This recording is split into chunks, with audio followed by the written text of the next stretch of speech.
Bonjour. Aujourd'hui, j'aimerais ça vous parler de la réforme, parce que la semaine dernière, c'était le 500e anniversaire de cette réforme-là, où est-ce que Martin Luther, un moine allemand, est arrivé avec une thèse ou des points dans lesquels il disait que l'Église devrait s'aligner dans cette direction-là. Lui était un moine catholique qui avait consacré sa vie à Dieu. Puis un jour, il est allé visiter Rome. Lui, il venait de l'Allemagne, du nord de l'Europe. Il est descendu vers le sud, à Rome. Puis il a visité la ville, puis aussi l'église de Rome. Puis il a vu ce qui se passait là, où est-ce que, à cette époque-là, le pape voulait construire ce qu'on connaît aujourd'hui comme le Vatican. Puis il avait besoin d'argent. Puis il avait développé toutes sortes de trucs ou on pourrait dire, magouilles pour réussir à avoir de l'argent. Il vendait le salut. Il faisait acheter des âmes perdues, des familles. Toutes sortes de moyens pour soutirer de l'argent aux gens qui étaient la plupart ignorants. À ce moment-là, la Bible, comme on la connaît aujourd'hui, n'était pas accessible. Elle était seulement en latin, puis seulement les gens extrêmement riches avaient les moyens d'avoir une Bible.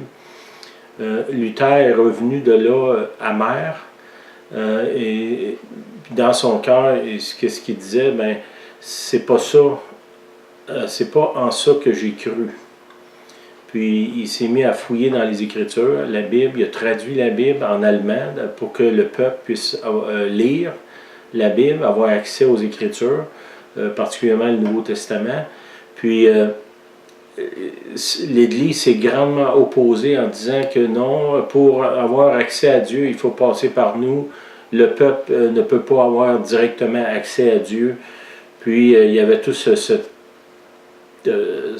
pensée-là que seulement les gens instruits puis pouvaient comprendre la Bible, que finalement Dieu avait mis ça tellement compliqué que seulement les génies pouvaient comprendre.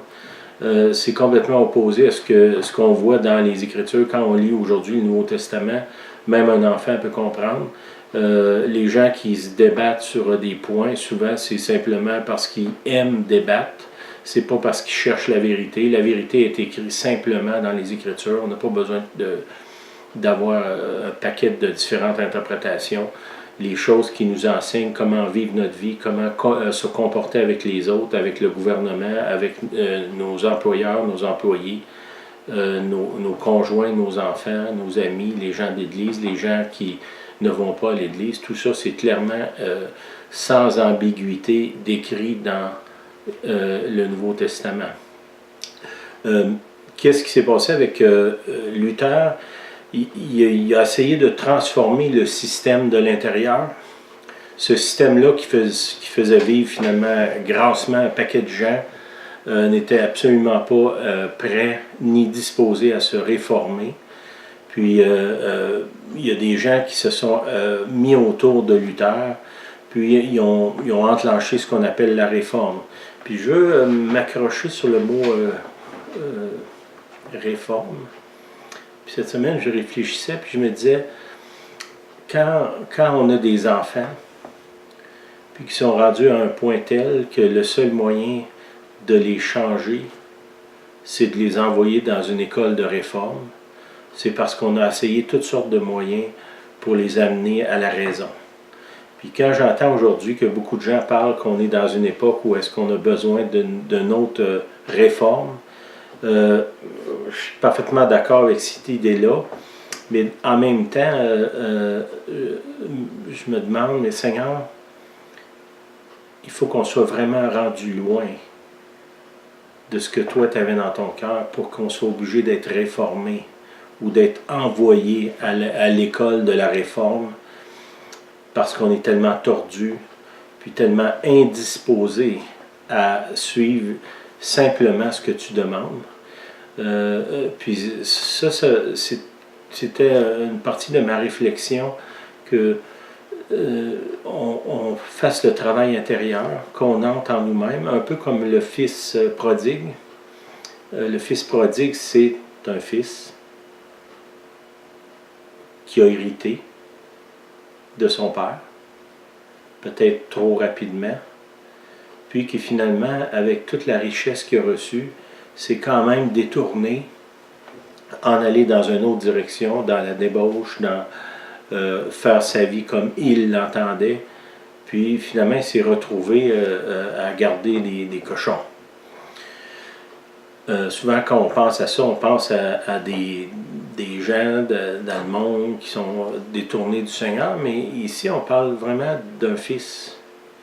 Puis ce que je veux vous encourager à faire aujourd'hui ou dans les prochains jours, c'est d'examiner votre vie.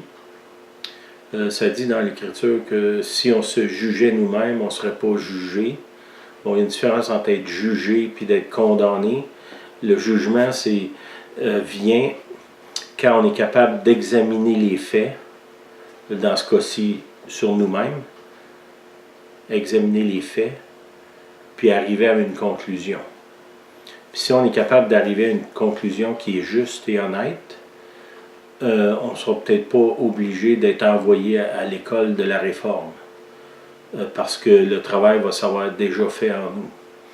Puis je comprends que on est plus porté à regarder vers l'extérieur, vers les gens, les autres églises, les autres chrétiens, en disant qu'eux, ou l'Église en général, a besoin de réforme. Mais la réforme, c'est pour chacun de nous. Puis ça commence en nous-mêmes, dans notre cœur. Puis si on est prêt à embrasser cette réforme-là, premièrement, il faut qu'on reconnaisse qu'on s'est détourné, qu'on est loin de ce que Dieu avait prévu ou planifié pour nous personnellement. Puis on doit se lever, puis prendre la décision de retourner vers la maison du Père, retourner sur ce que Dieu avait dans son cœur pour chacun de nous, puis aussi collectivement. Ce travail-là va se faire premièrement par nous-mêmes. Je vous encourage à ne pas attendre que tout le monde se lève, mais peut-être vous, personnellement, de le faire. Premièrement, dans votre cœur. Je faisais une petite recherche sur le mot « réforme ». C'est de rétablir dans sa forme primitive quelque chose qui a été déformé. Ça me fait penser dans l'Apocalypse que le Seigneur nous dit « Reviens ou retourne à ton premier amour ». Il faut qu'on soit rétabli dans notre forme primitive. La première chose qu'on a sentie, ce premier amour-là, ce premier élan, ce premier désir de marcher avec lui. La deuxième définition, c'est la mise hors service de ce qui est devenu impropre pour le service. Est-ce que dans nos vies, il y a des choses qui nous rendent impropres ou qui nous disqualifient du service? Puis ça, c'est seulement nous, personnellement, qui peut demander ça au Seigneur. Puis de permettre ou de laisser le Seigneur réformer ces choses-là à l'intérieur de nous. Demander, Seigneur, est-ce qu'il y a des choses qui sont là entre moi et toi qui m'empêchent d'entendre, de voir, de marcher? Puis si on fait cette prière-là, je suis convaincu que Dieu va nous répondre et il va simplement nous rester à obéir, puis à prendre les démarches nécessaires pour être changé. Puis la troisième définition, c'est supprimer pour améliorer. Puis j'ai toujours cette image-là que pour entrer dans quelque chose, il faut définitivement que je sorte d'une autre chose. Si je suis à l'intérieur, puis je veux, on pourrait dire, entrer dehors, ça, si on peut dire ça, il faut que je sorte de où je suis pour aller vers l'autre endroit. Si je veux être réformé, il y a définitivement des pas que je dois faire, puis premièrement dans ma vie personnelle.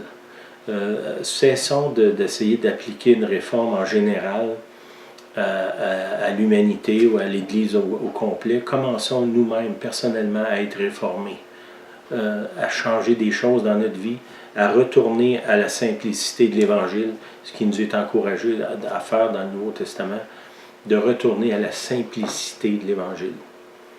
Puis je pense que tout ça, c'est un sommaire de deux choses. Aimer Dieu, puis aimer notre prochain. Comment est-ce que je peux savoir vraiment si j'aime Dieu? La vraie mesure de mon amour de Dieu, c'est dans la mesure dans laquelle j'aime les autres. Puis ça, c'est au cœur du Nouveau Testament. Aime Dieu, puis aime ton prochain. Puis si on retourne à ce fondement-là, on va commencer une réforme dans nos vies. Puisque ce que Dieu a dans son cœur, ce qu'il y avait au départ, une église sans tache, ni ride, ni rien de semblable, va se manifester devant nous. Je vais terminer par la prière. Seigneur, je te prie pour nous tous, Seigneur, qui sont là face à une réforme. Seigneur, qu'on ne soit pas des enfants rebelles qui sont obligés d'être envoyés à l'école de la réforme, mais plutôt des enfants qui sont désireux de se soumettre à ta volonté. Seigneur, je te demande de nous révéler ta volonté. Seigneur, donne-nous aussi la grâce d'obéir. Et Seigneur, que tu puisses faire de nous, chacun de nous, des réformateurs. Puis cette réforme-là commence en nous. Seigneur, je te demande qu'on ne soit pas là à juger et à pointer le doigt vers les autres, mais plutôt à s'examiner nous-mêmes, comme le Fils prodigue qui est entré en lui-même. Seigneur, qu'on on ne cesse jamais de se remettre en question face à toi. Seigneur, comme le psalmiste dit, Seigneur, sonde-moi, ô Dieu, connais mes pensées et regarde si je suis sur la voie de l'éternité. Amen.